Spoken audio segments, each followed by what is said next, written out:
Now, we're getting reports that there's intense shelling taking place in the Syrian city of Deraa. It's an area where a refugee camp is based, and local sources are telling Al Jazeera that a number of people have been killed, many others have been injured. The shelling's been continuing all morning, with reports of Syrian government tanks heading towards the refugee camp.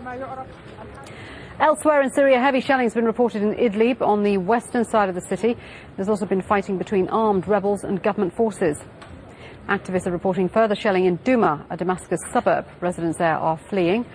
And clashes have been reported near the military airport in Aleppo. Activists say there are black clouds of smoke in the sky.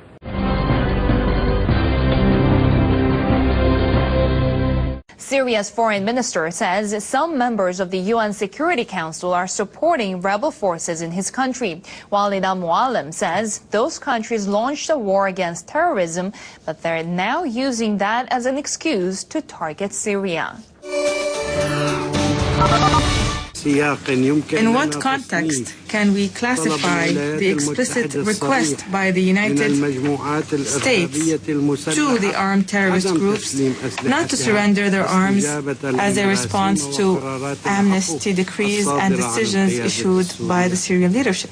We also wonder to what extent the statements made by Qatar, Saudi Arabia, Turkey, the United States, France and others, to what extent do these statements, which clearly incite and support terrorism in Syria with money, weapons and foreign fighters, to what extent are these in line with the international responsibilities of these countries in combating terrorism?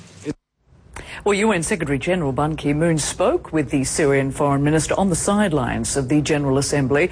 The Secretary-General says he made it clear that any attempt by Damascus to use its chemical weapons stockpile would not be tolerated.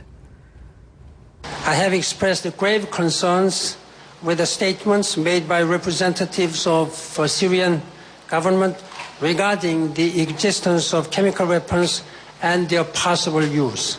I have also personally conveyed these concerns directly to President Assad in writing several weeks ago.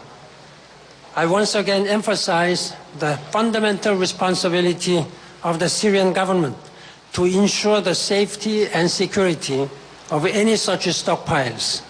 The use of such weapons would be an outrageous crime with dire consequences.